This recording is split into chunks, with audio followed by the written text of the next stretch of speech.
Bonsoir Jean. Comment vas-tu ? Oh, ça va très bien et toi ? Ben ça va super. bah, Aujourd'hui, on reçoit Manon. Bonjour Manon. Bonsoir. Ça va ? Ça va et vous ? Ça va super. Ça va. T'as crié dans le micro au début. Bonsoir. C'est bon. La première fois qu'on nous le fait, donc je suis content. Pour une fois qu'il y ait des gens. C'est l'enthousiasme. D'habitude, c'est lui qui crie, c'est pour ça. Du coup, Manon, on te reçoit pour une thèse en philosophie. C'est ça. Alors, nous. Philosophie on a- politique. Politique. Ah oui, c'est ça. Philosophie politique. Et donc, du coup, ton sujet de thèse est généalogie d'une catégorie politique moderne, la masse, entre processus d'égalisation et principe de distinction. Alors effectivement, ça c'était le titre quand j'ai commencé la thèse. Ouais. Mais comme bien souvent, en fait, le titre évolue, même s'il n'a pas fondamentalement bougé. Le début, ça reste la masse, généalogie d'une catégorie politique moderne. Bon, le titre, bien sûr, il est provisoire, hein, mais la suite maintenant, c'est pour une approche écologique de la santé politique. Ah oui, rien à voir. Non, si. parce qu'en fait, quand on commence la thèse, il faut qu'on trouve un titre provisoire qui va être Ouais. sur Internet. Mais en fait, la plupart du temps, si on fait vraiment de la recherche, on ne sait pas où on va, on ne sait pas ce qu'on va trouver. Et en fait, ce par quoi on a commencé, c'est rarement ce par quoi on termine. Du coup, attends, j'ai pas eu le temps de noter, c'est approche écologique et De la santé politique. de la santé politique. Mais du coup, c'est une thèse fondamentale.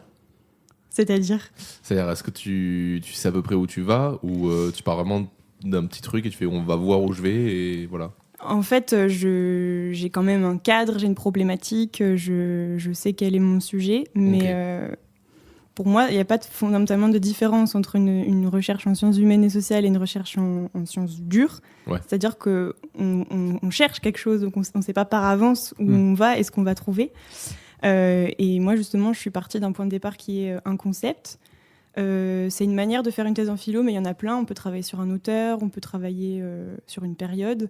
Moi, j'ai choisi un concept. Parce que Le concept, c'est la masse. C'est la masse. Ok. Et en fait, l'idée, c'est de retracer la généalogie, donc d'où le titre. C'est-à-dire, d'abord, je me suis demandé, parce que j'ai beaucoup travaillé sur les totalitarismes, sur ces questions du XXe siècle, et je me suis dit d'où il sort ce terme de masse, quand est-ce qu'il est apparu, qu'est-ce qu'il veut dire, et qu'est-ce qu'il dit de notre démocratie aussi. C'est ça qui m'a intéressée.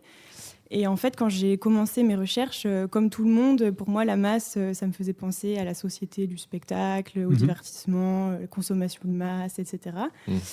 Et en fait, ce que j'ai voulu faire, c'est me déprendre de ces présupposés et d'aller voir les textes.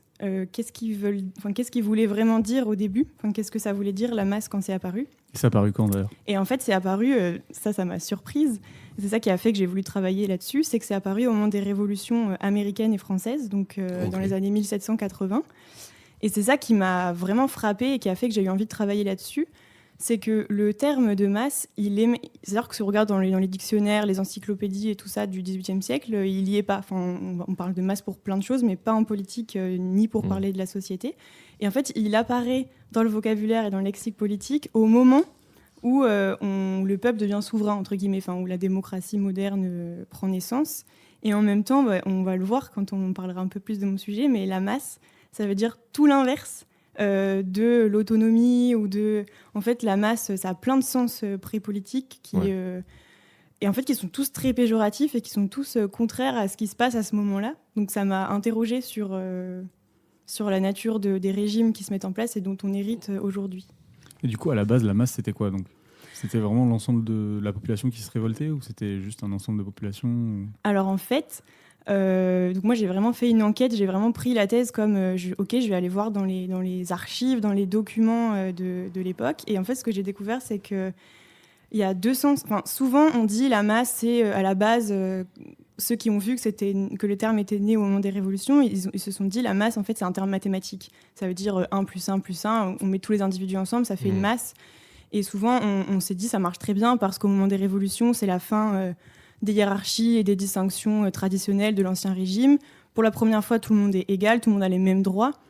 Donc, ça paraît logique de dire que d'un coup, on appelle ça une masse parce que c'est, comme on disait à l'époque, une masse de marchandises ou une masse de pilules. Voilà. Quoi, là-bas, c'est un groupe de gens qui est d'accord, en fait. Alors, ça, c'est ce qu'on a. Ça, c'est l'interprétation classique de l'apparition du terme. Et là où... C'est une société plutôt horizontale, du coup, la masse ? Dans cette interprétation-là, c'est l'idée, effectivement, qu'il n'y a pas d'inégalité, il n'y a plus de hiérarchie. Okay, ouais. Et en fait, moi, j'ai complètement renversé cette hypothèse parce qu'en faisant une recherche vraiment des premiers textes, des discours des gens qui ont employé pour la première fois le terme, c'est pas du tout aussi optimiste comme usage. En fait, il y a 2 sources pré-politiques qui ont informé le concept politique, donc 2 matrices sémantiques. La première, elle est théologique. Quand on regarde les premières fois où on se met à parler de la masse, en fait, ce qui se passe, c'est qu'il y avait un schéma théologique donc, qu'on trouve dans le calvinisme. Et en fait, les pères fondateurs américains étaient hyper protestants. Enfin, ils connaissaient par cœur Calvin, etc. Et en fait, ils ont transposé un schéma qui existait dans la religion en politique. Et en fait, en théologie, la masse, c'est quoi ? En fait, c'est ce qu'on appelle la massa perditionis, la masse de perdition. Et alors ça, on trouve ça dans Saint-Augustin et même on peut le tirer jusqu'à la Bible dans le livre de Saint Paul aux Romains. Et en fait, l'idée, c'est quoi ? C'est que Dieu, donc ça c'est dans la théorie de la prédestination, Dieu, il a tiré d'une masse de perdition. Donc en gros, la masse de perdition, c'est tous les hommes en tant qu'ils sont péchés, en tant qu'ils sont héritiers du péché d'Adam. Et de cette masse, ils ont tiré des élus, Dieu a extrait des élus de la masse pour qu'ils participent à sa gloire sur terre, et donc du coup ils sont entre guillemets sauvés par la grâce divine. Ouais, donc la masse, c'est plutôt ceux qui restent et qui sont un peu les nuls. Exactement. Les nuls. J'avais pas de mot classe pour dire médiocre. En gros, c'est la partie inférieure du corps social. Ah ouais, d'accord. Qui en fait a pas la connaissance, l'intelligence. Et en fait, quand on regarde les premiers textes, donc c'est Hamilton et Madison, c'est les pères fondateurs américains, ceux qui ont fait la Constitution américaine. En 1787-1788, quand ils disent la masse, au début c'est la masse, on va extraire de la masse les meilleurs, ce qu'ils appellent l'aristocratie naturelle. Donc c'est des gens qui par nature sont meilleurs en fait que... Yes. Oui, quand on regarde les textes, c'est ça en fait la masse. C'est effectivement ce qui reste quand on a fait le tri. Et en fait, ce que j'ai découvert, c'est que le gouvernement représentatif, qu'aujourd'hui on appelle démocratie, donc notre régime, il fonctionne sur le principe de l'élection qui consiste à tirer de la masse les représentants. Donc si on y réfléchit, qu'on se pose bien sur le truc, ça n'a pas tant changé que ça. Je veux dire, le concept de masse en tout cas. En fait, alors il n'existe plus en tant que tel peut-être, mais alors on le dit plus. Ouais. C'est-à-dire que effectivement, c'est ça qui m'intéresse, c'est que c'est un Merci, concept totalement tabou. Hein. Non, enfin, on dit la plèbe maintenant. C'est ça. Alors si en Amérique ça se dit encore, mais en France, c'est un peu tabou. Enfin, ça se fait pas trop. Je vois pas les citoyens. Le président parler de la masse. Oui, et puis c'est ça, c'est plus démocratie, donc on va dire les citoyens qui sont Exactement. investis. Mais moi, ce que j'essaie de montrer, c'est que, en fait, ce sens, donc là j'en ai dit un sur les 2, mais ces sens-là, c'est pas seulement des mots ou des discours, ça s'est cristallisé dans des institutions. C'est-à-dire que la manière dont on a construit la démocratie, dont il y a des dispositifs de pouvoir qui se sont mis en place, en fait, ils se sont cristallisés à partir de ces définitions. Donc peut-être qu'on dit plus masse, mais en fait, cette conception, elle est très vivante encore. Enfin, elle est... Oui, en gros, ce que tu disais par rapport à l'hypothèse première, comme nous on peut se la représenter, c'est-à-dire un groupe de gens égal, il est biaisé par justement des années et des années avant où on l'utilisait autrement, c'est ça ? En fait, non. Alors avant, on parlait pas de masse pour parler du peuple. Enfin, vraiment, ça apparaît dans la décennie 1780. Mais le terme, en France, c'est vrai qu'il était utilisé beaucoup dans le commerce, par exemple, pour dire une masse de choses semblables. Enfin, c'était une addition de choses semblables. Donc, du coup, forcément... l'hypothèse qui nous vient à l'esprit quand on voit que le terme de masse débarque en France après la Révolution, c'est évident qu'on se dit que c'est parce que d'un coup il y a une égalité des citoyens.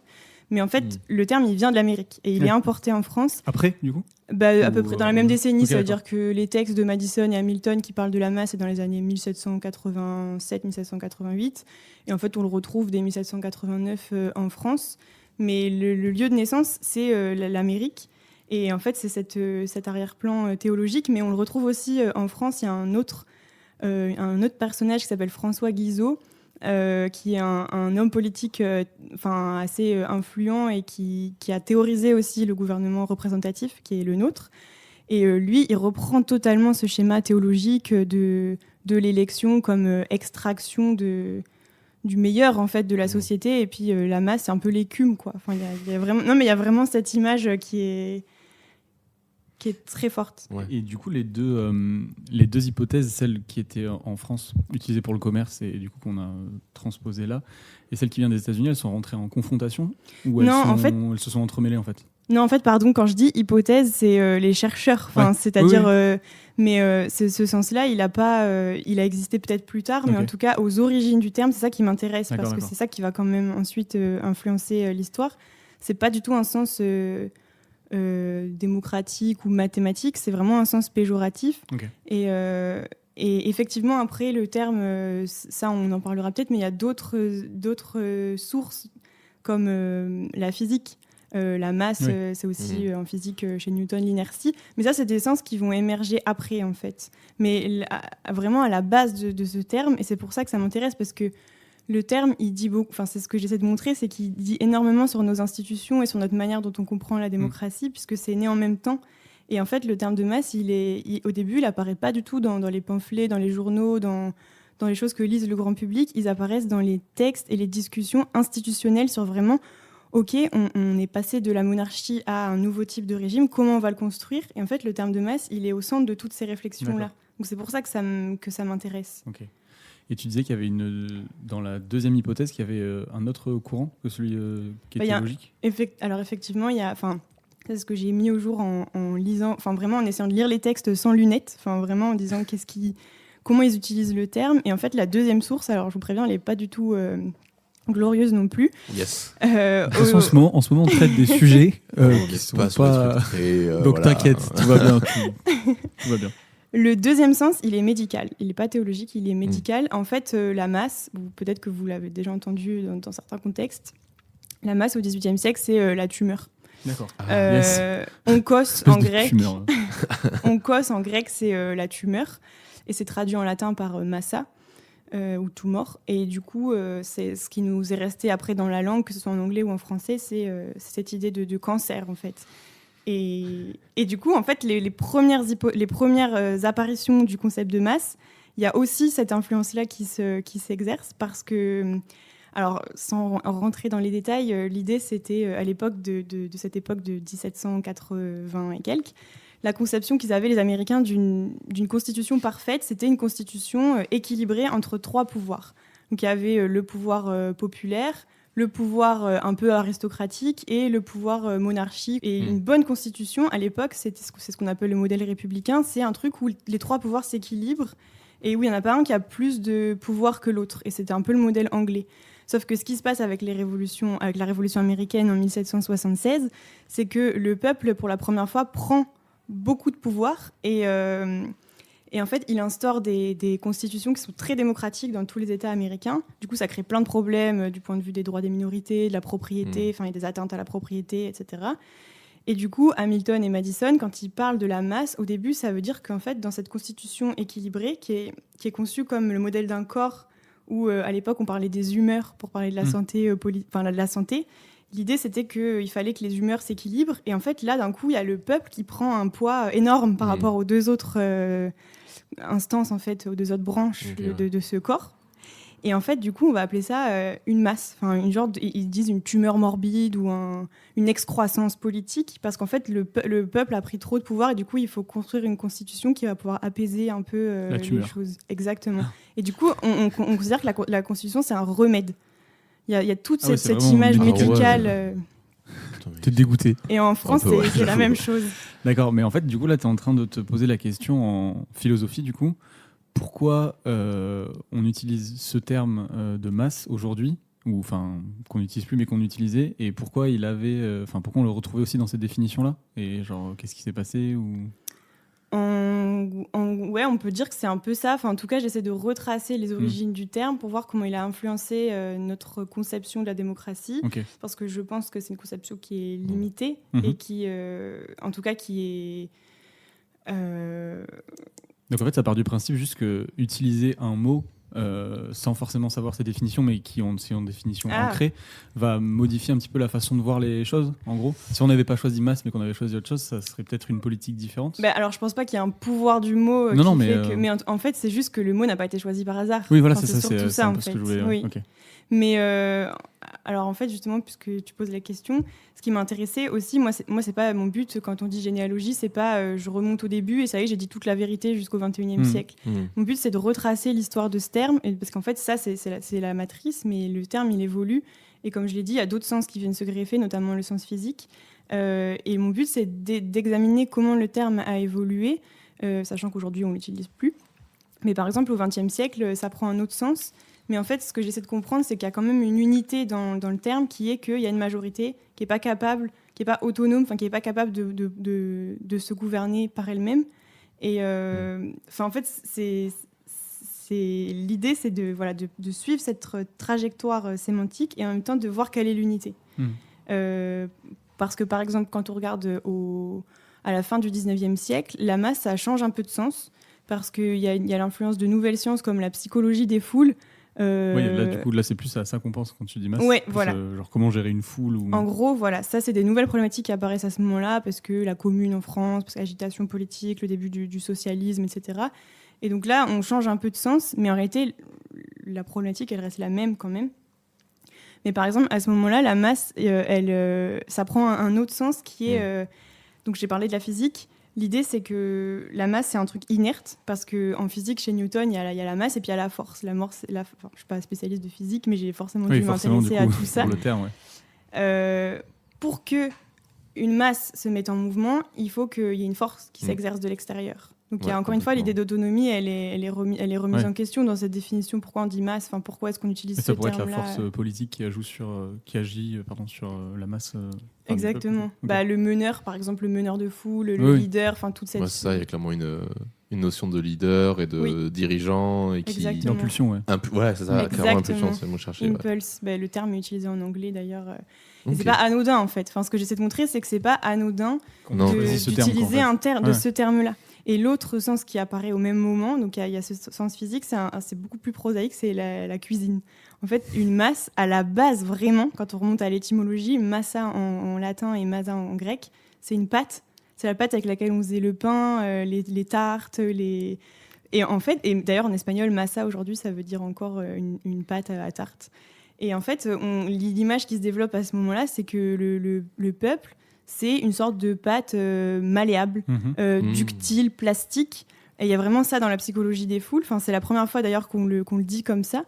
Et le but du meneur ou du leader ou du dirigeant, c'est de mettre en forme cette masse en fait. Et encore une fois, on est complètement à l'opposé de l'idéal d'autonomie ou d'autogouvernement. Là, on est clairement dans quelque chose de passif qui va être mis en forme ou mis en mouvement par une instance extérieure.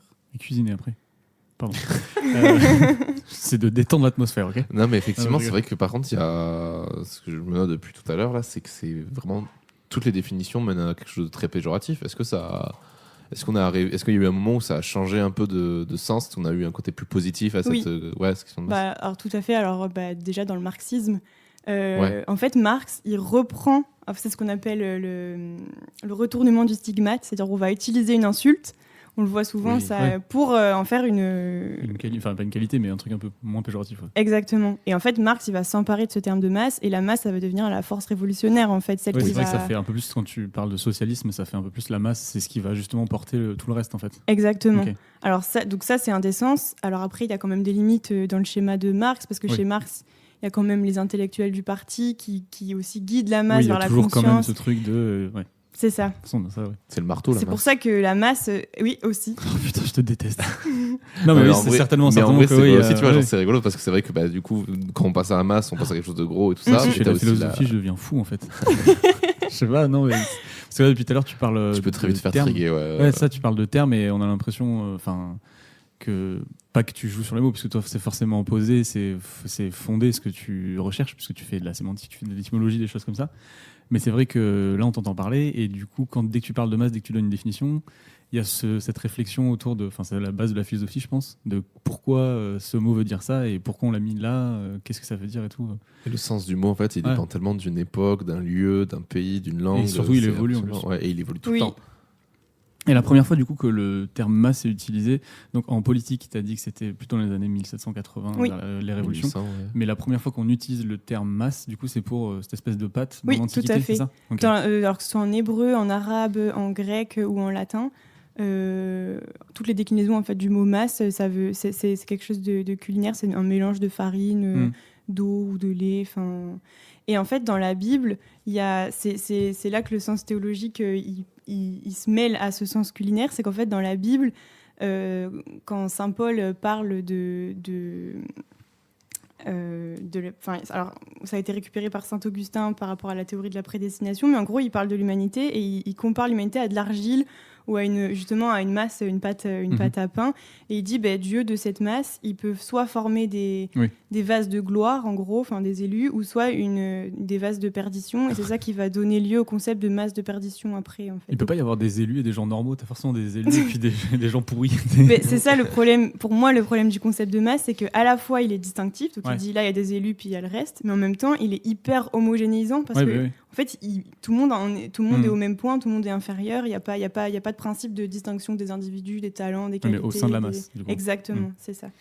Je suis en train de chercher parce que tu as dit, à la base, c'est Massa, en grec. Ouais. Parce que ça me fait penser, il y a un morceau de Slowthai qui est sorti il y a pas longtemps et que justement, pareil, il réutilise l'expression Massa. Et c'est un peu pour dire, genre, c'est toutes les conneries, tu vois, les some shit ou des trucs comme ça, tu vois. Oui. Et je me demande s'il n'y a pas aussi, du coup, aussi un lien avec ça et que le terme n'est pas en train de se reprendre ailleurs, du coup. Oui, effectivement, c'est possible. En tout cas, on l'a gardé dans toutes les expressions, culture de masse, consommation de masse. Oui, voilà, complètement. Mais c'est très marketing, du coup, maintenant, comme définition. Oui, mais c'est pas pour rien. C'est parce que, justement, quand je parlais tout à l'heure de cette nouvelle conception à la fin du 19e siècle, en fait, c'est pas, mon but, c'est pas juste de trouver quelles sont les sources du mot. Enfin, c'est pas juste un intérêt. Là, c'est fondamental, juste pour le coup. Parce qu'en fait, je vais vous dire, par exemple, quand les premières théories de la propagande sont apparues, donc au moment de la Première Guerre mondiale, surtout, c'est là qu'on va comprendre l'intérêt de la propagande et qu'on va se dire que la propagande, c'est pas forcément pour manipuler les foules négativement, mais ça peut être aussi un instrument démocratique. Cette idée, elle apparaît à ce moment-là. Et en fait, la masse, vu que c'est un truc inerte, etc., on va dire que la propagande, c'est quelque chose qui va la mettre en mouvement. Enfin, c'est vraiment des théories qui émergent. Donc, je peux citer des noms. Hein. Donc, il y a Gustave Le Bon, bien sûr, mais qui n'est pas du tout un démocrate. Mais aux États-Unis, Walter Lippmann, par exemple, qui est un journaliste américain qui a énormément théorisé sur la question de l'opinion publique, du gouvernement représentatif, de la démocratie et tout ça.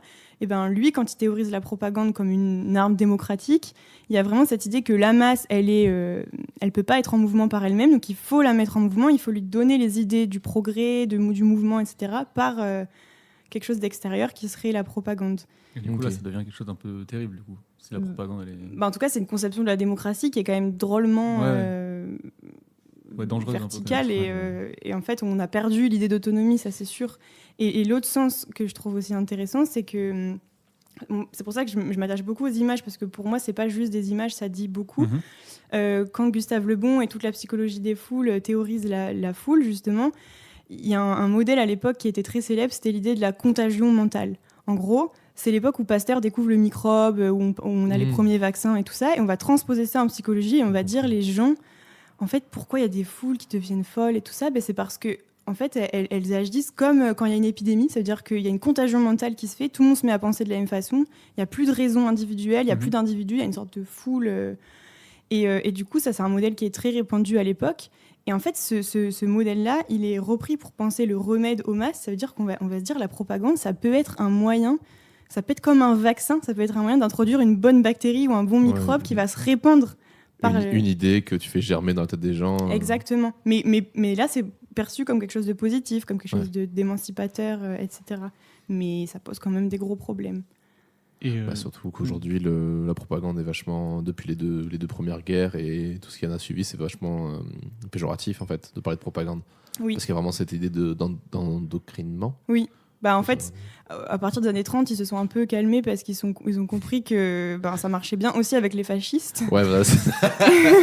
Ils nous copient, mais... Donc, mais oui, ça, c'est une des découvertes que j'ai faites, c'est que toute cette théorie de la propagande de masse et tout ça, elle est apparue bien avant Hitler, en fait. C'est une arme politique. C'est une idée libérale, en fait, au début. Mais comme tu dis, dès la Première Guerre mondiale, on a monté la tête aux gens en leur disant « Non, mais on va faire la guerre, c'est trop bien, allez vous battre. » Exactement. Puis les gens partaient à la guerre, ils pensaient qu'il y en avait pour 6 mois, ils étaient contents. Bon, résultat, 4 ans de guerre, dans les tranchées, yes.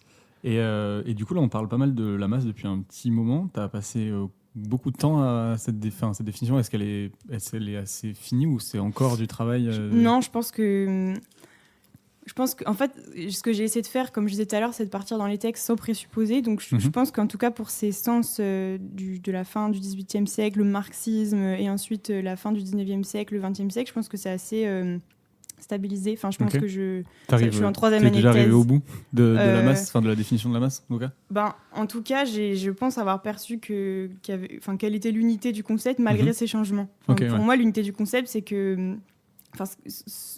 comment je vois la masse, moi, c'est que c'est un terme qui veut dire...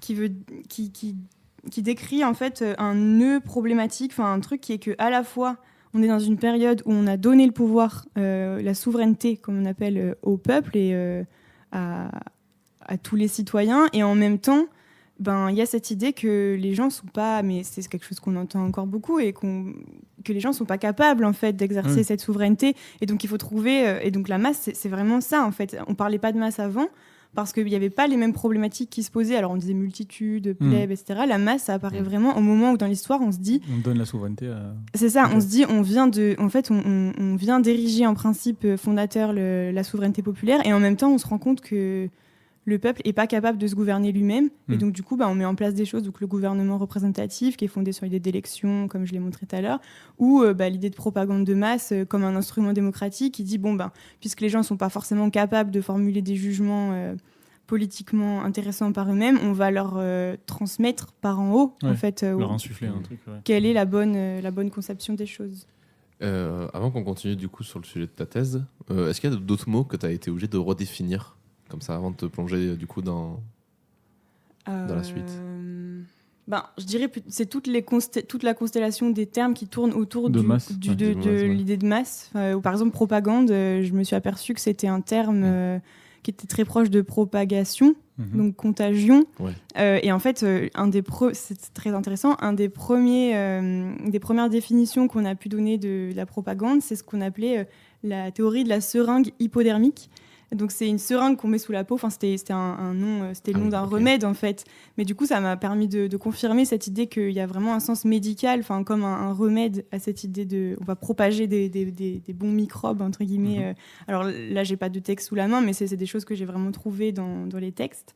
Et l'autre terme qui était utilisé aussi, c'était magic bullet. Ça veut dire la balle magique. Et en fait, la balle magique, c'est le nom qui a été donné au premier traitement qu'on peut appeler chimiothérapie, c'est-à-dire les thérapies par non pas par les plantes, mais par la chimie en fait. Et en fait, c'est un des premiers noms qui a été donné à la propagande. Donc il y a vraiment une intrication de tous ces champs lexicaux. Ça fait un peu nom de drogue aussi quand même, la Magic Bullet. Ça fait le nom de basketteur. Ouais aussi, putain. Et aujourd'hui les Magic Bullets. Magic Bullet. Et puis en français, ce serait ridicule, les Magic Bullets. La balle magique. Non, les belettes magiques. Les belettes magiques. Peut-être en fait, c'est la balle d'Harry Potter. Ah, c'est complètement ça. Et du coup, après, dans ton sujet de thèse, dans ton titre, tu parles d'approche écologique et de la santé politique. Écologique, tu l'entends sous quelle forme ? Alors, en fait... On ne parle pas d'écologie. C'est pas totalement éloigné du tout. Okay. C'est plus au niveau de la méthodologie que ça m'intéresse. Parce que, quand j'ai voulu construire le plan de ma thèse, ce que j'ai trouvé, c'est que la masse, quel que soit son sens, c'est forcément quelque chose qui est un peu pathologique. C'est un truc qu'on n'est pas content de dire qu'il y a une masse, souvent. C'est un problème, en tout cas. Et donc, du coup... Pour répondre à ce problème, il y a eu des solutions thérapeutiques, des remèdes, comme je disais, qui ont été successivement établis. Du coup, j'ai construit ma thèse avec un plan qui suit ces remèdes. Donc, et en fait, pour les penser, j'ai utilisé des modèles médicaux. Donc, j'ai commencé par décrire que la première approche qui a été utilisée pour soigner, entre guillemets, la masse, c'est une approche qu'on va appeler symptomatique en médecine. C'est-à-dire qu'on ne va pas chercher à agir sur les causes de la maladie ou du problème, mais on va chercher à agir sur les symptômes et donc à faire en sorte, en médecine, on va faire en sorte que pour le patient, la maladie soit gérable par des artifices, des antidotes, des remèdes, des médicaments. Et en fait, ce que j'ai étudié quand j'ai étudié le gouvernement représentatif à la fin du XVIIIe siècle et au XIXe siècle, c'est qu'il y a une approche un peu symptomatique du problème de la masse. On ne va pas régler le problème en agissant sur les causes. On va créer un gouvernement qui permet en fait de régler le problème sans se poser forcément la question de pourquoi il y a une masse en fait, pourquoi les gens ne sont pas capables justement de se gouverner eux-mêmes.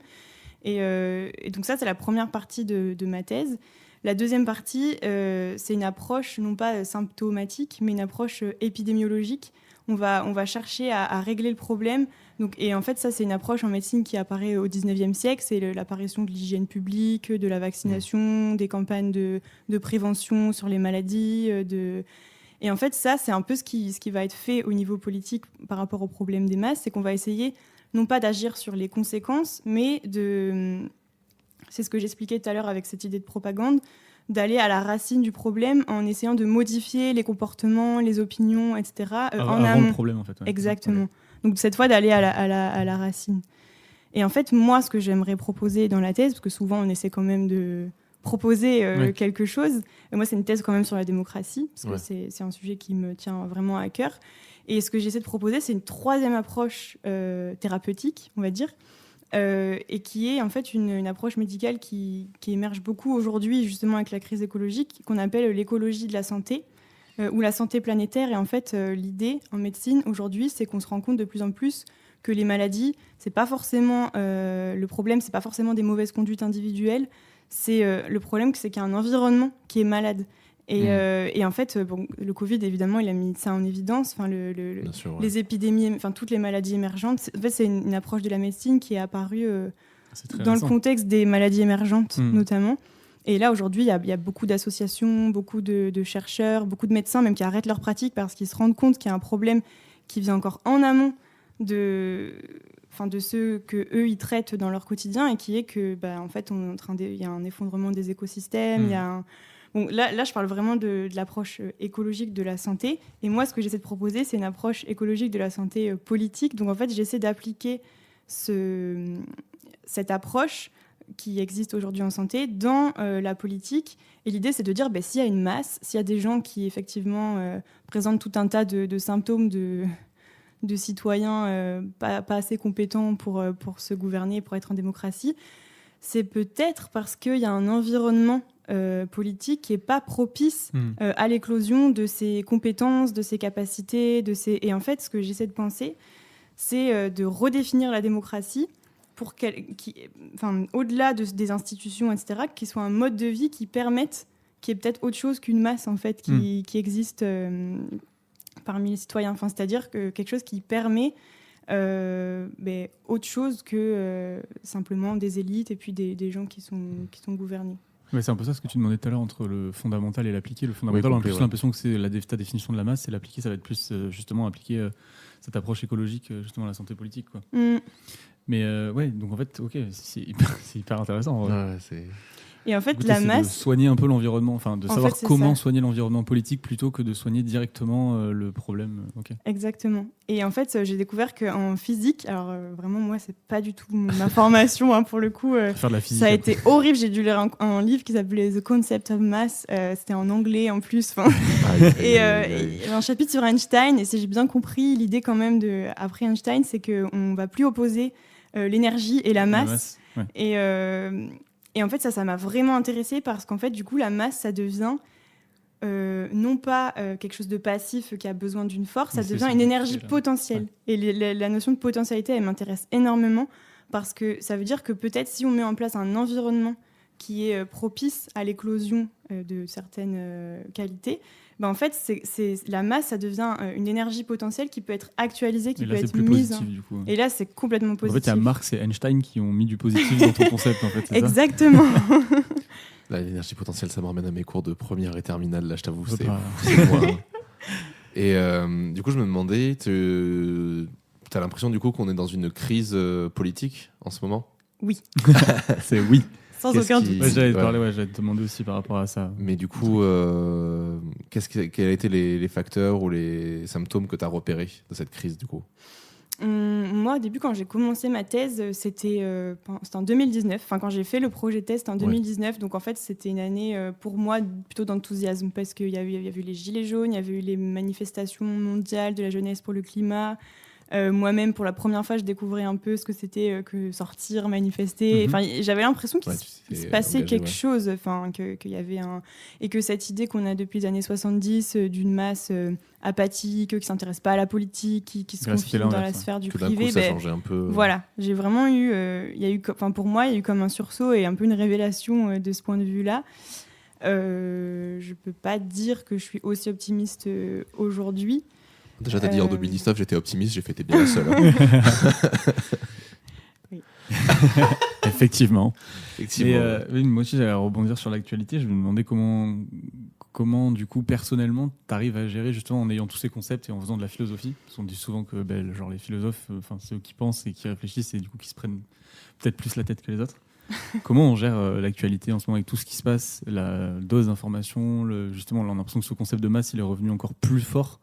Moi, je suis pas du tout dans la science politique ni dans la philosophie, mais vraiment de loin... avec mon petit avis, on a l'impression que ça revient un petit peu et que du coup ça doit te... Enfin, par rapport à ça, comment tu gères toi du coup ? Eh ben, c'est vrai que par rapport à d'autres amis qui sont en thèse de philo, qui travaillent sur l'Antiquité ou sur... c'est vrai que j'ai une proximité avec mon sujet qui fait qu'il peut y avoir de l'affect. Enfin, il peut y avoir aussi... parfois, j'ai l'impression de voir la confirmation empirique des textes. J'ai pas écrit assez vite, c'est en train d'arriver. Après... Ce qui me rend un peu optimiste, peut-être, c'est que ce que j'essaie de... Enfin, optimiste. Si, garde optimiste. Allez. Non, c'est que le modèle que j'essaie de défendre, avec bien sûr des auteurs, donc je parle notamment Castoriadis ou John Dewey, qui sont des philosophes. Oui, t'arrives pas toute seule. Beaucoup de name dropping dans cet épisode. Hein. Ah bah moi que je n'ai aucun depuis le début. Aucune ref. Hein, là, c'est justement, ça on réécoutera. ça lui montrera. C'est des philosophes de la démocratie radicale, en fait. Okay, ça veut dire radical, ça veut dire à la racine. On essaie de vraiment repenser. Mais en fait... étant donné que ce que j'essaie de défendre, c'est une thèse, hein, c'est pas un manifeste. Oui, mais on dit défendre politique. une thèse. Hein. Oui, tout à fait. C'est l'idée qu'il y a une potentialité qui est inexploitée parce qu'il n'y a pas forcément les conditions propices. C'est vraiment ce que dit John Dewey, un des auteurs sur lesquels je m'appuie. Et du coup, ça fait que je peux pas être totalement pessimiste en me disant la nature humaine est telle que on pourra jamais être en démocratie ou on pourra jamais. Pour faire avancer ton sujet, t'es obligé d'être optimiste en plus.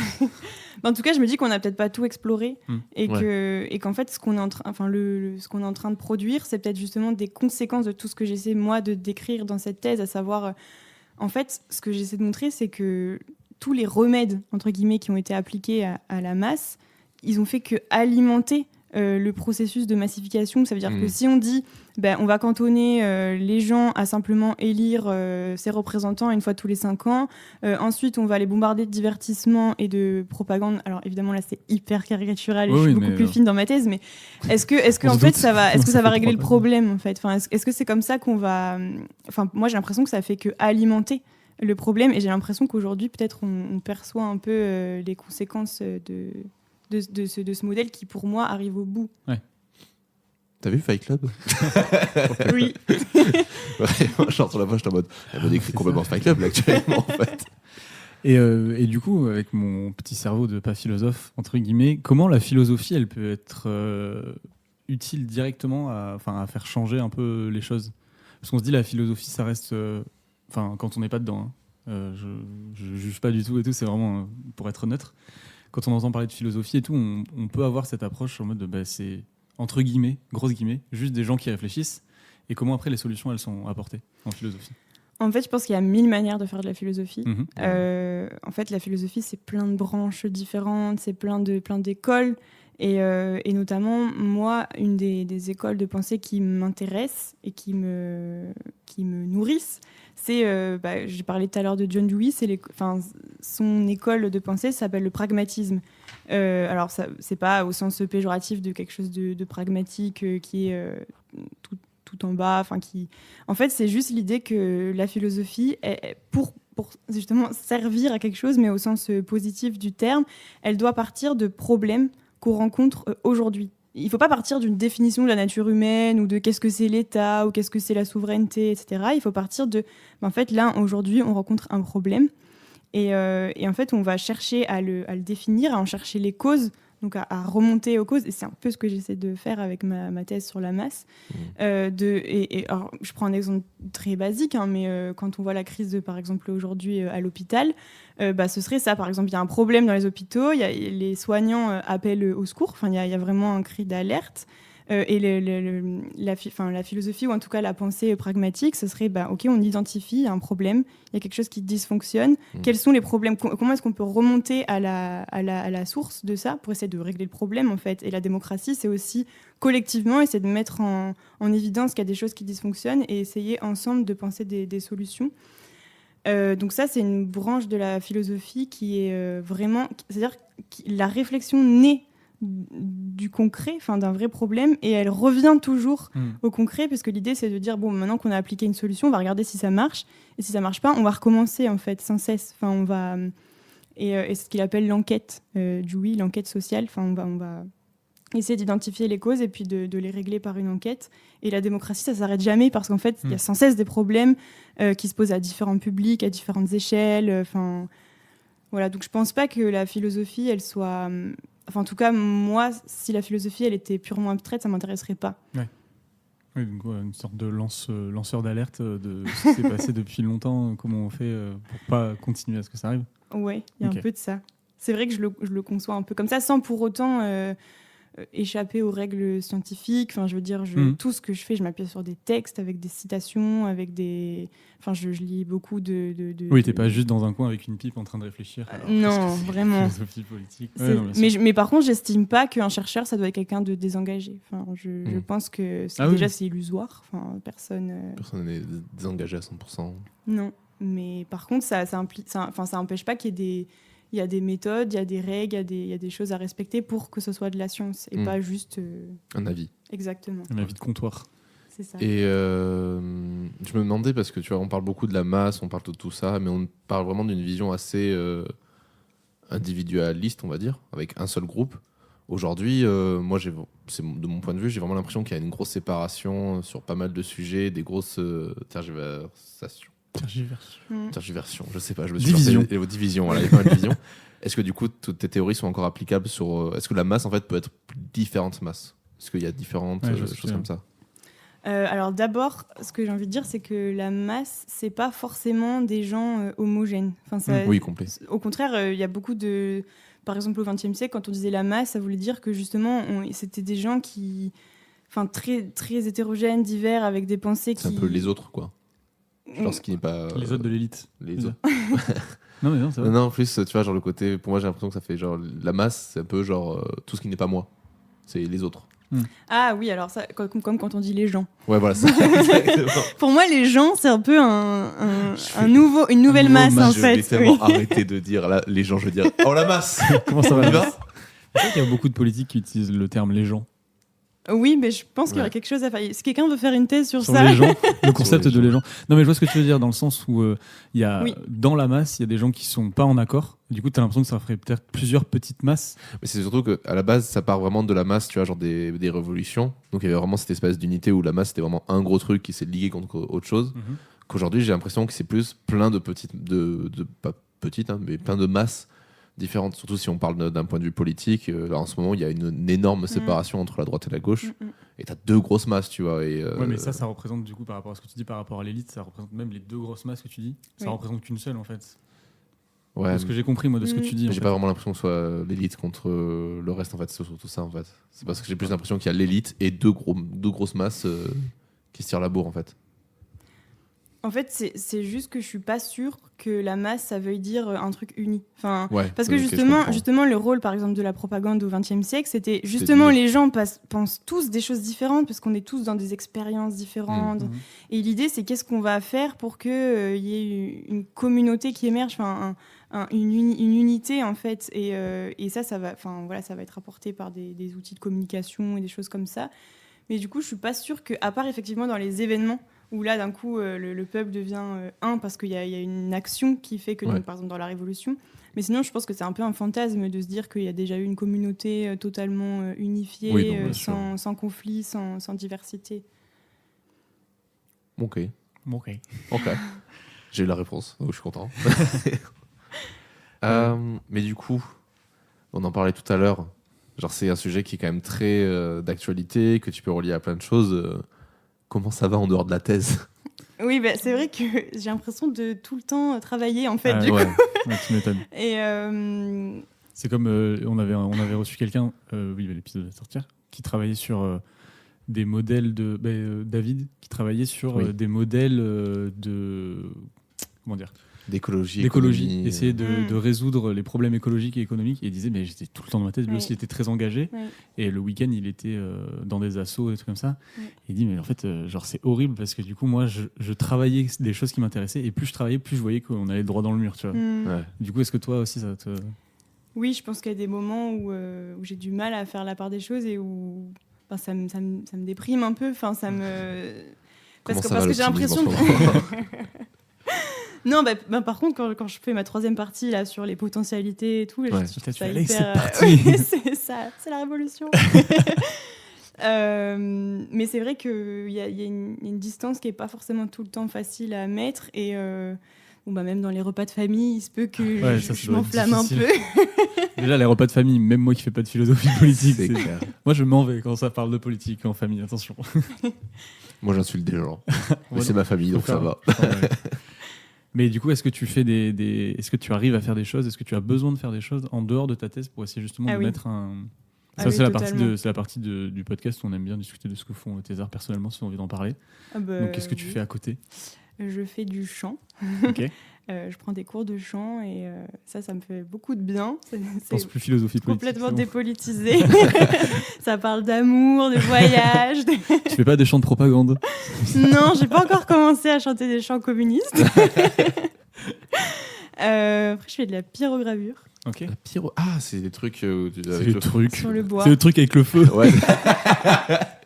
Non, mais je crois que ma sœur elle avait ça aussi. L'écriture sur bois avec comment ça s'appelle cet outil là? Un pyrograveur. C'est ça. C'est un pyrograveur. Oui. Parce que moi, ça ressemblait vraiment à un fer à souder, je trouvais. Oui, mais c'est le même principe. Ok. Ah, c'est stylé ça. Tu vends des choses sur Etsy? Non. En pyrogravure. J'ai pas de compte. Je suis un peu has-been pour ces trucs-là. T'as pas de compte Instagram pour le chant et t'as pas de Etsy. Mais comment tu fais quoi? Déjà, j'ai Facebook, je trouve ça. Ok, donc du chant et de la pyrogravure. Et ça aide à... On devrait faire une liste des activités les plus improbables que font les chercheurs pour sortir de la thèse. C'est vrai qu'on n'a pas eu ça. On a eu pas mal de couture au final. Ouais, couture et ça c'est ma sœur. Et de jeux. De jeux vidéo. Ouais, jeux vidéo. Ça... Les thésards, c'est des geeks. C'est dans le titre. C'est dans thésard. Je vais étudier un truc spécifique. J'ai beaucoup joué aux jeux vidéo quand j'étais petite, par contre. Là, je sais que si j'y replonge, c'est fini. J'arrête ma thèse.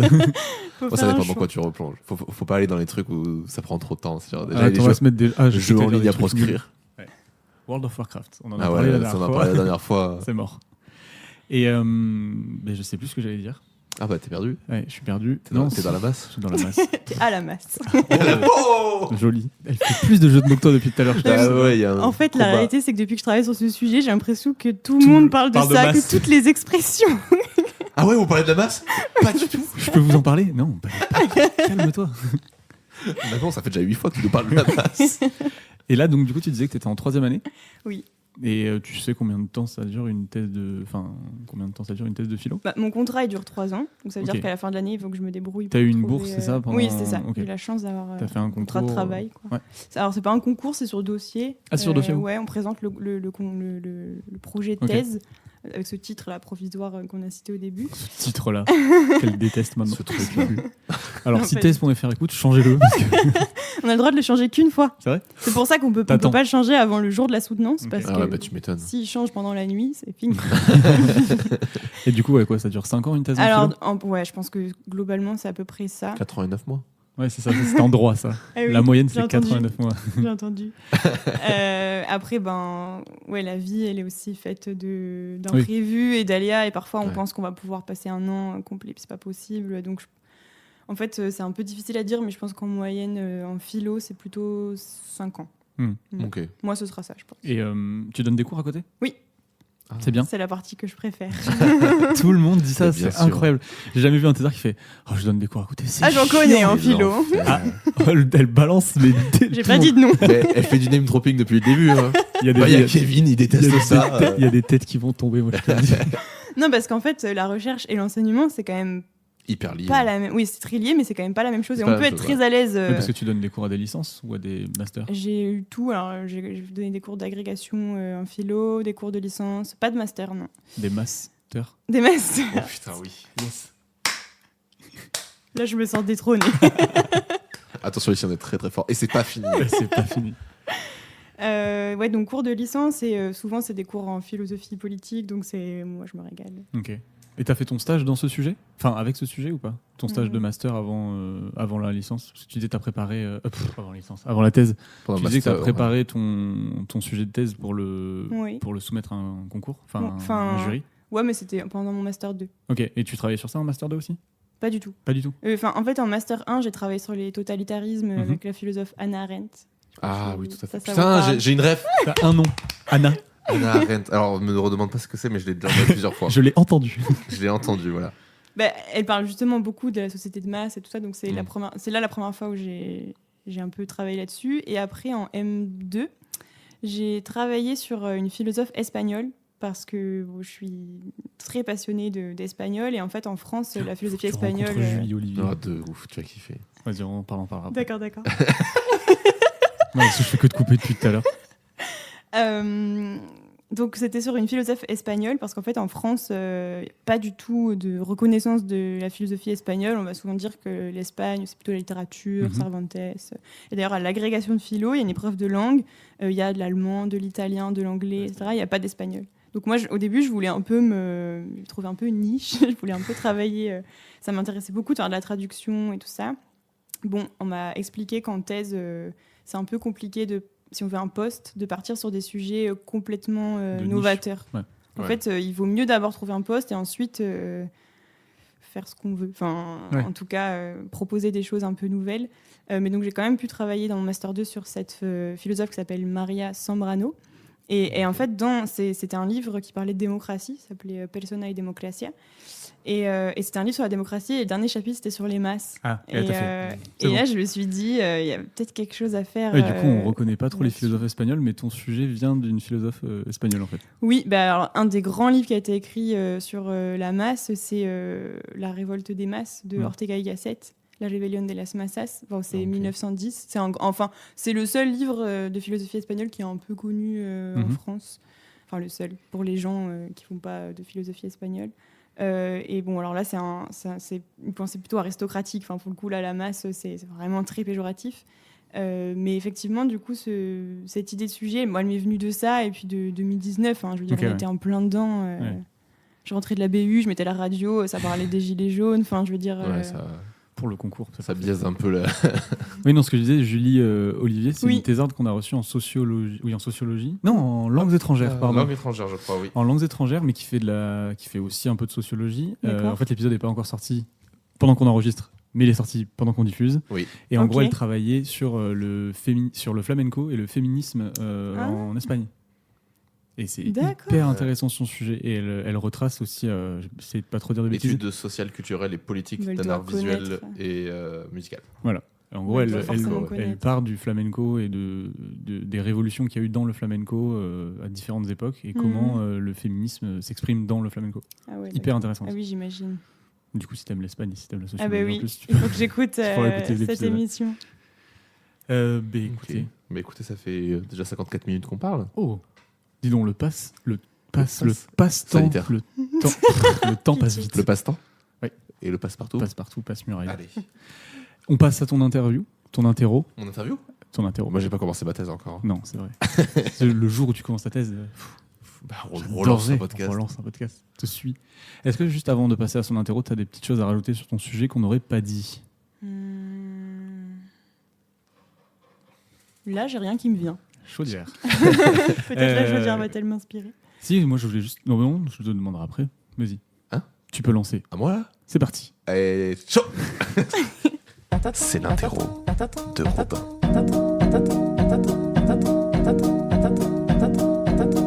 Du coup, Manon. Bonjour. Enchantée. Donc tu es venu nous parler de cette thèse en philosophie qui traite du coup de la masse. Et ton but dans la finalité, du coup, est de trouver... et se fait un peu en 3 étapes assez classiques, au final, c'est de définir ce que c'est que cette masse, quels sont ses impacts, et de trouver des solutions dans une application politique et de coup de santé politique. C'est à peu près ça, du coup. Très bien résumé. Ben voilà. Bravo. J'aime bien, c'est une phrase, c'est simple. Ah, ça commence. Mais en vrai, tu sais que plus ça va, et plus je me dis... Mais t'es plus concentré qu'avant. Ouais, de ouf. Je trouve. Une grosse compétence synthétique. Non, il était très concentré au début, après il s'est dissipé. C'était n'importe quoi. Non, ouais. Et merci Robin. Et je voulais savoir, moi, ce que tu comptais faire après. Si tu avais des idées déjà. Ça, c'est une très bonne question. Yes. Je peux pas dire que je suis sûre à 100% de ce que je veux faire, comme beaucoup, je pense, aujourd'hui, parce que c'est quand même. Les postes sont rares. Enfin, il y a. Ouais. Et puis c'est un milieu aussi un peu particulier. Enfin, mais. Oh. Mais moi, je gardais. Enfin, c'est quelque chose que j'envisage, en tout cas, de poursuivre. Et ce qui me plairait beaucoup, c'est le fait de pouvoir enseigner sur des sujets sur lesquels j'ai fait des recherches, et de faire cohabiter la recherche et l'enseignement, qui pour moi vont vraiment ensemble. Enfin, même quand je donne cours, il se passe des choses. Enfin, les questions des étudiants parfois me surprennent et m'invitent à changer de perspective ou à aller voir d'autres choses. C'est vrai que c'est des questions qu'on a beaucoup posées à ceux qui font, ceux qui donnent des cours. On leur demande aussi des fois si les élèves vous ont fait ressurgir des trucs. Oui, parce que surtout les L1. Enfin, moi, c'est des petits jeunes. Parce qu'en fait, c'est ça, genre, ils ont un regard un peu nouveau. Et en fait, nous, quelque part, moi, ça fait 8 ans, donc je sais pas combien d'années que je fais de la philo. Oui, donc t'es forcément pas bridé, mais t'es forcément... Il y a des questions que je me pose peut-être plus à tort. Et en fait, il y a cette fraîcheur un peu de ces étudiants. En plus, la plupart de ceux que moi j'ai en cours en ce moment, avec le Covid, ils n'ont pas vraiment eu de terminale, ils ont une terminale très dégradée. Donc il y a vraiment un regard un peu nouveau, un peu... Oui, ils découvrent un peu la philo. Oui, voilà, c'est ça. Et en fait, déjà, moi, ça m'oblige à revenir à des choses plus fondamentales, bases, plus et à l'inverse, je trouve que leurs questions sont toujours très surprenantes et enrichissantes. Oui. Ok, écoute, c'était très content de parler de ce sujet. Je savais pas où est-ce qu'on allait. J'avais un peu peur au début, je me suis dit putain, ça risque de partir dans tous les sens. Et en fait, c'est gavé précis, c'est abusé. En même temps, t'étais vachement clair, je pense. Ton sujet, je pense que tu le tiens vraiment. Mais ah non, ça fait 3 ans, j'allais dire, t'es sur la fin, mais pas du tout en fait. Je suis au milieu. T'es au milieu. Ouais, là je suis clairement au milieu. Non, mais on te souhaite le meilleur et que tu puisses du coup, je sais pas moi, faire des conférences. T'as déjà dû faire des conférences ou pas encore là j'en ai une demain et mardi. Yes. Ah ouais. Au Havre. On espère pour toi que tes conférences elles pourraient être entendues par le maximum de gens, si ça peut aider à l'environnement et à la santé politique. T'as publié quelque chose ou pas encore? Oui, j'ai vu. Juste un article sur justement Maria Zambrano, sur cette philosophe espagnole. J'ai eu l'occasion de faire un article qui résumait mon mémoire de M2. Cool. Et en ce moment, je dirige un numéro de revue sur l'intelligence des masses qui va paraître l'année prochaine. Trop bien. Et ce sera un peu les masse premiers cérébrale. résultats. On passe au reco ou quoi? Passe au reco, allez. Est-ce que tu vas recommander Massisteria? Je t'avoue que je la prépare depuis un petit moment. Je te vois, t'es comme ça. Je vais dire la blague. Qui veut commencer? J'ai tes 2 papiers. Pour un libéralisme poétique, réforme de l'entendement et démocratie dans la pensée de Maria Zambrano. Et cahier de civilisation espagnole contemporaine. Ok. Et vous pouvez la retrouver sur l'internet si vous tapez Manon Delobel. Et ben voilà. Peut passer au reco. Oui, du coup tu commences ou non, vas-y. Moi j'y vais en premier. Moi je finis parce que c'est encore un truc qui n'a aucun rapport avec le sujet. Mais écoute, vous savez quoi? Pendant qu'on a discuté, je viens de me rappeler d'un truc. Émerger une reco. Du coup j'aurai 2 recos. Je vais recommander, comme on a dit avant, parce qu'on a parlé un peu cinéma et science-fiction avant, je vous recommande District 9. Pardon. Tu te fous de ma gueule. Non, tu recommandes Mass Effect. Désolé, pardon. Je recommande bien évidemment Massive Attack. Massive Attack. Non, je suis désolé, je me coupe depuis tout à l'heure pour des trucs nuls en plus. Vas-y. Non, je recommande District 9 parce que ça a été de Neil Blomkamp, qui est un réalisateur sud-africain. Et alors déjà, on recommande pas beaucoup de cinéma africain, donc je pense que c'est toujours bien de le faire. Et District 9, c'est vraiment pour moi son chef-d'œuvre. Parce que déjà il a fait un film de merde juste après, donc ça contrebalance de ouf. Il a fait Elysium. Non, il est pas terrible. Voilà, et qui est vraiment pas terrible, mais celui-là c'est vraiment un chef-d'œuvre. Et en plus il pose beaucoup de questions. Ça reste quand même parce qu'il y a beaucoup. On a beaucoup vu dans la science-fiction ce cliché, c'est un peu ce cliché de cohabiter avec les aliens, avec du coup le parallèle sur le racisme et tout ça. Mais là du coup vu que ça se passe en Afrique du Sud, à Johannesburg, moi, je trouve qu'on l'a pas vu trop dans les films de science-fiction. C'est plus les aliens qui sont supérieurs aux humains et qui détruisent tout, tu vois. Ça dépend. Là, je trouve que pour une fois, c'est bien fait le fait qu'ils doivent cohabiter. Non, mais en fait, c'est hyper bien fait, mais le fait de placer ce contexte-là en Afrique du Sud avec l'apartheid et tout, je trouve ça encore plus intelligent. Et en plus, le format est très particulier. Genre, ça mélange c'est glauque un peu. Hein. C'est hyper glauque. C'est très intelligent. Je vous recommande ça. Et alors, l'autre truc que je vous recommande, et je vais rechercher un peu parce que j'ai pas les auteurs, c'est des bouquins de vulgarisation de philo que je lisais quand j'étais gamin. Et ça vient de me revenir. C'est trop bien. Ça s'appelle Les Goûters philo. Ah, mais oui. Ça m'est revenu en discutant. Et en fait, je me suis dit, mais c'est trop bien parce que, genre, même je pense qu'adulte, le lire. Goûter philo. C'est des livres pour enfants. C'est des livres pour enfants, mais en fait, si tu le lis en tant qu'adulte, c'est vraiment de la vulgarisation de philo. Où on te prend des exemples concrets et tout. C'était hyper bien. J'essaie de retrouver ceux que j'avais lus. Et c'est vraiment des petits formats, c'est trop mignon. Il y en a pour 8, pour 20 euros sur eBay, si vous voulez. eBay, mais voilà, mais c'est exactement cela. Il y avait l'être et l'apparence. Voilà, il y avait celui-là. le respect et le mépris, les garçons, les filles, pour de vrai, pour de faux, le bien, le mal, les dieux et Dieu. Voilà, donc il y a plein de sujets trop bien. C'était hyper bien écrit. Et voilà, je vous recommande tout ça. Voilà, que vous pouvez trouver chez votre meilleur marchand de journaux, je pense. Libraire. C'est pareil. C'est pareil, de ouf. Quel est ta reco, toi, Manon ? J'ai essayé de faire un peu en lien avec mon sujet sans que ce soit trop le cas non plus. Moi, c'était une découverte que j'ai faite cette année d'une femme qui fait des documentaires et des livres et qui s'appelle Marie-Monique Robin. Ok. Et en fait, pourquoi je dis que c'est en lien avec ma thèse ? Parce que c'est une journaliste d'investigation qui travaille sur, donc à la base, elle a beaucoup travaillé sur Monsanto. Enfin, elle a fait des documentaires sur Monsanto. Et là, elle a sorti un livre. Elle a sorti plusieurs livres sur les maladies chroniques et les épidémies pour mettre en lien avec l'écologie, en fait, avec les problèmes écologiques. Et notamment, même, elle a sorti un livre aussi qui va bientôt être transposer un documentaire sur le Covid, sur les questions liées au Covid. Et c'est une femme que je trouve assez exceptionnelle, très forte. Et c'est toujours hyper intéressant, tous les documentaires qu'elle a produits. Ok. Donc, je recommande. On ira voir ça. Moi, je recommande parce que c'est des gens qu'on reçoit grâce à ça, d'aller regarder si vous ne connaissez pas. Bon, normalement, on est beaucoup écouté par des thésards, mais il se peut qu'il y en ait qui ne connaissent pas. Mais le concours Ma thèse en 180 secondes. Je pense que là où on va diffuser cet épisode, ce sera en plein milieu du concours 2021-2022. Ok. Et du coup, je vous recommande vivement d'aller regarder parce que si ça vous plaît ce qu'on fait ici, nous, la plupart des gens qu'on a interviewés, on les a rencontrés à Ma thèse en 180 secondes. C'est pas 90%. Je pense que c'est un bon 90%. Ouais, je sais pas si tu l'as fait, toi. Non, j'avais fait les préparations, mais juste parce que ça permettait d'apprendre à s'exprimer à l'oral. Ouais. Mais franchement, je te recommande vivement de le faire. En plus, ceux de Bordeaux, les formateurs, on les connaît, ils sont géniaux. Et oui, je connais aussi.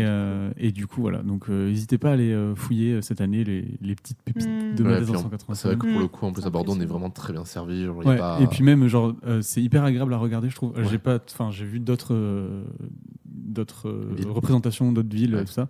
Mais à Bordeaux, là, ils ont mis le paquet sur leur diffusion et sur la page YouTube. Et ça fait presque bien fait. Ouais, et puis même le décor, tout ça fait presque TEDx en fait. Non, c'est très très agréable à regarder. D'accord.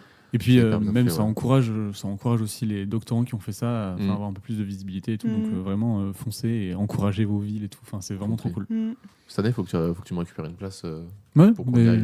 Moi, de toute façon, je veux qu'on aille parler de Taisez-vous aux étudiants qui font Ma thèse en 180 secondes. Ouais, clairement. C'est là où on peut aller chercher les gens qui veulent le plus parler de leur thèse en plus. Donc, clairement. Il faut récupérer tout ça. Bon, nickel. Écoutez, sur ce... Si vous avez aimé cet épisode... Ah bah oui, qu'est-ce qu'on peut faire ? On va les écouter les autres. Ah bah oui, il y a plein d'autres épisodes disponibles partout. Sur Deezer, Apple Podcast, on s'envoie la balle. Ouais, on va continuer à faire tout ça. Spotify, tout ça. Voilà, sur vos plateformes de streaming préférées, n'hésitez pas à le retrouver. Si vous êtes sur Apple Podcast, n'hésitez pas à mettre 5 étoiles et nous laisser un petit commentaire. Ça nous permettrait d'augmenter le référencement. Ça fait plaisir en plus. Puis ça fait plaisir de vous lire. On vous lira tous. Tous ceux qui mettent des messages, on les lit et on met un petit pouce en l'air si on peut. Je prendrai le temps. Et puis envoyez-moi des messages sur Instagram aussi. Vous pouvez nous contacter sur Instagram et sur le Discord si vous voulez venir participer, si vous avez des questions, si vous voulez juste discuter ou être mis en relation avec des thésards qui font les mêmes sujets ou les mêmes disciplines que vous. Si vous avez aussi besoin des petits soucis, des envies de parler à des gens qui savent dans quoi vous êtes, n'hésitez pas à nous rejoindre là-dessus. On a une machine à café sur Discord où on peut parler de tout. Et voilà, on n'hésite pas à aller écouter les autres podcasts Audio Mori, toujours dans les bons coups et Divine Féminine, que vous pouvez aussi retrouver partout, ainsi que Parlons Sensibilité, podcast de Jean. Et oui, avec Lucille. Avec Lucille, voilà, un mensuel. On cherche aussi des gens, on cherche toujours des gens à interviewer sur ça. Ah ouais, c'est pour Parlons Sensibilité. Pour sensibilité. Écoute, J'essaierai de trouver des gens, je les enverrai. Ça marche. Et voilà. Je crois qu'on a fait le tour. On a fait le tour, on peut se dire à la prochaine. Et ben voilà. Mais écoute, merci Manon d'être venu. Merci à vous. À bientôt. Allez, ciao.